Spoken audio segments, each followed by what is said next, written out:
Hi, I'm John Green. This is Crash Course World History, and today we're going to talk about World War I, the so-called Great War? World War I wasn't the most destructive war or the first total war, and it certainly wasn't, despite its billing, the war to end all wars, but it was the war to change all wars. World War I changed our outlook. It normalized cynicism and irony, which I think you'll agree are the dominant lenses for describing our world today. Basically, I'd argue that World War I helped make possible everything from The Simpsons to intentionally unattractive mustaches. Mr. Green, are you referring to me? Oh, me from the past. You're an embarrassment to our family, also to all our other selves.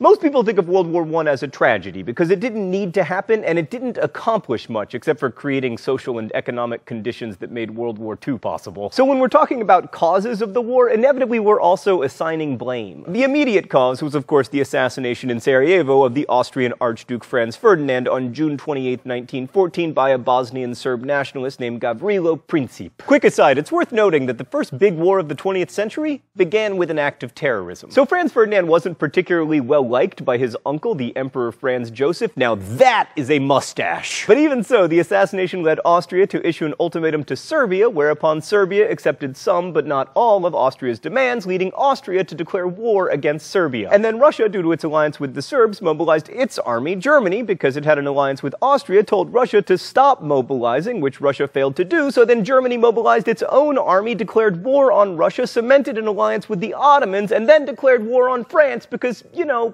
France. Germany's war plan, the Schlieffen Plan, required that it invade France in the most expedient way possible, which, as you can see, is via Belgium. And Great Britain was a friend of Belgium, I mean, as much as anyone can be a friend of Belgium, and so they declared war on Germany. So by August 4th, all the major powers of Europe were at war with each other. By the end of the month, Japan, honoring its alliance with Britain, would be at war with Germany and Austria as well. When all was said and done, counting colonies and spheres of influence, the world map would eventually look like this.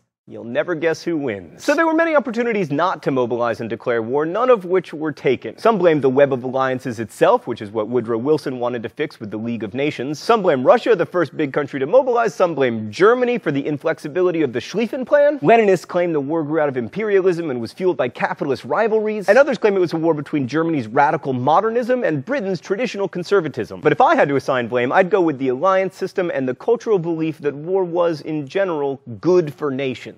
War helped define who was them and who was us, and doing that strengthened the idea of us. And before World War I, war was perceived to be necessary and often even glorious. The trench warfare on the Western Front is most famous for its brutal futility. Great Britain and France on one side, Germany on the other, with no man's land in between. World War I was a writer's war, and there's a lot of metaphorical resonance in living men digging holes where they would in time die. The lines of trenches on the Western Front covered only about 400 miles as the crow flies, but because of the endless zigzagging, the trenches themselves may have run as much as 25,000 miles. But the stalemate of trench warfare wasn't seen on every front, especially at the beginning of the war. There was a lot of offensive movement, especially in the initial German strikes, especially on the Eastern Front, where the Germans were very successful against the Russians, who had a large but pretty hapless army. Also, for the blessed few of you who sat through all of Lawrence of Arabia, you'll remember that T.E. Lawrence's exploits took place in the context of World War I, with the British battling the Ottomans. This brings up an important point. World War I featured combatants from around the world. Britain's army especially included soldiers from India, Africa, Australia, New Zealand, and Canada, who was just happy to be invited. Africans also served with the French, and for a lot of these people, their experiences helped build nationalist movements when the survivors returned home after the war. That's about as close as we get to a silver lining. The war itself was incredibly destructive. Over 15 million people were killed and over 20 million wounded. In France, 13.3% of the male population between the age of 15 and 49 died in the war. The war also saw a lot of civilians die, especially in the Ottoman Empire, where more than 2 million of the 3 million people killed were non-combatants. But like so many other wars, World War I's most efficient killer was disease. Stupid disease, always hijacking history. Dysentery, typhus, and cholera were rampant, and otherwise minor injuries would prove fatal when gangrene set in. I mean, 25% of arm wounds among German soldiers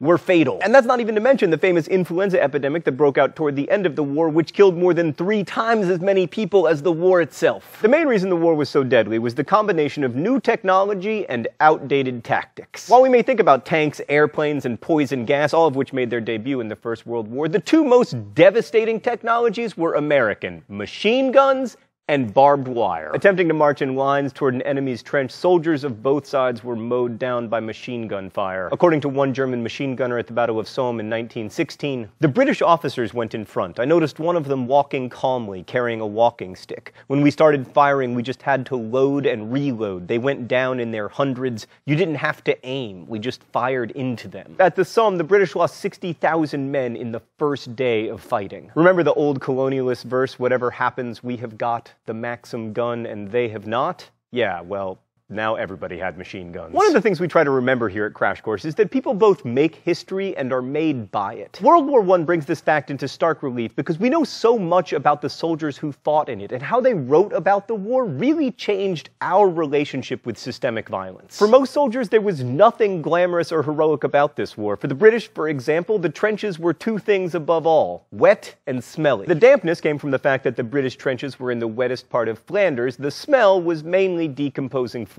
Nothing glorious about that. On the upside, soldiers were at least rarely hungry, and there was a lot of food from home, which is worth underscoring because it reminds us that home wasn't very far away. Even for the British, at their closest, the front was only 70 miles from England. They could read newspapers from London one day later than Londoners could. While going over the top— Stan, no puns in this episode! Right, while going over the top of the trench to cross no man's land and attack the enemy trench is what lights our romantic imagination, most soldiers' lives were dominated by the fear of shelling. According to a journal published by French soldiers, there's nothing more horrible in war than being shelled. It's a form of torture that the soldier can't see the end of. Suddenly, he's afraid of being buried alive. The man stays put in his hole, helplessly waiting for, hoping for, a miracle. Although soldiers then, as now, lived under conditions it's difficult to imagine, there was more than the threat of death to distress them. According to German officer Ernst Junger, it was not danger, however extreme, that depresses the spirit of men so much as over-fatigue and wretched conditions. And for most soldiers, especially the British and French, the pay for their efforts was pitiful, so why did they even keep fighting? Duty, nationalism, loyalty to comrades, and fear of being shot for desertion all played a role, but so did alcohol. As one British medical officer said, "Had it not been for the rum ration, I do not think we should have won the war." Ernst Junger also remarked on the propensity of soldiers to drink their troubles away. Though 10 out of 12 had fallen, still, the last two, as sure as death, were to be found on the first evening of rest over the bottle, drinking a silent health